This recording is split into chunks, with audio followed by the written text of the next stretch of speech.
Hey everybody, welcome to another video. Today I wanted to talk about kind of getting out of my comfort zone for this piece. As I said in a previous video, I've been trying to get into painting instead of just drawing and sketching comic book characters. I really want to start going for some more colorful art pieces, I guess I could say.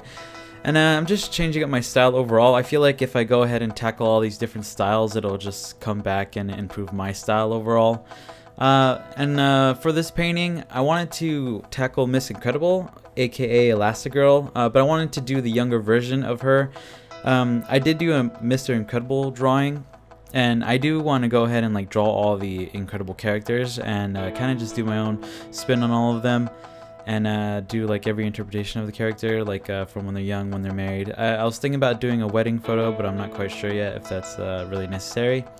But when Miss Incredible appears in the film and they're young, she's like flirting with Mr. Incredible. And so I thought that this character would be a good choice for me to try and do two things at once that I absolutely suck at, which is painting as well as drawing a sexy woman.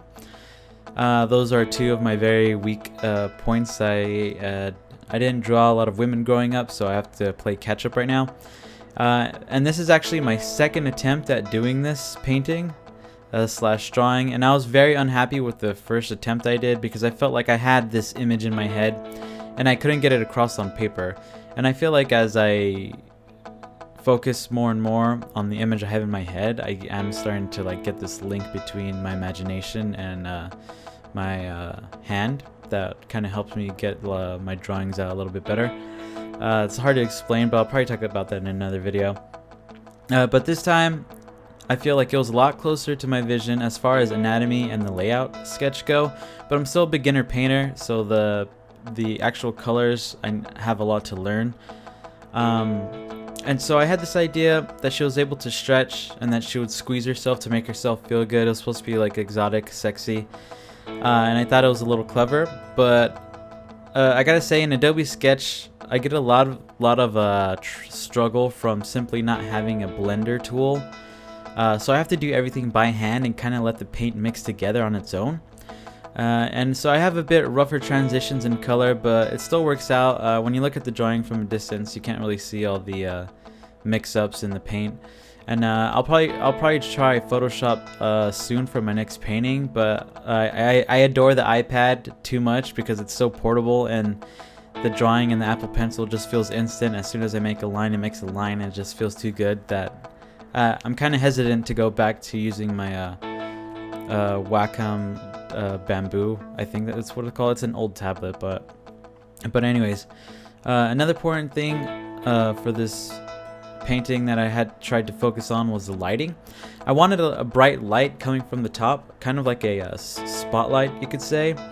And her head and her chest, I did add a lot of light, but I feel like I didn't add enough shadow in the other areas. Like, I didn't use dark enough colors to kind of get that point across.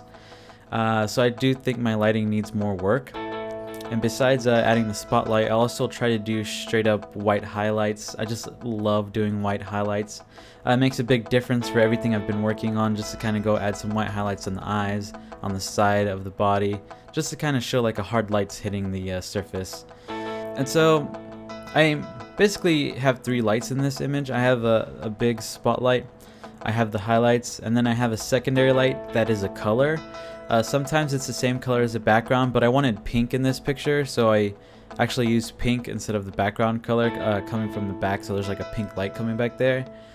And when I did these lights, I started off very subtle, but I quickly realized that the more is better in a lot of cases, so I just went all out with the pink, and I really love how it turned out. But yeah, I'm very proud of what I did here, and I also tried something new, which is to use the pencil tool to create shadows. And it does look unique and it does look kind of cool, but I think I might only use it for certain circumstances in the future. But that's enough me talking your ear off. If you have any comments or questions, let me know below, and I'll see you in the next video. Like, subscribe, and all that stuff, and goodbye.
Yeah, pretty much.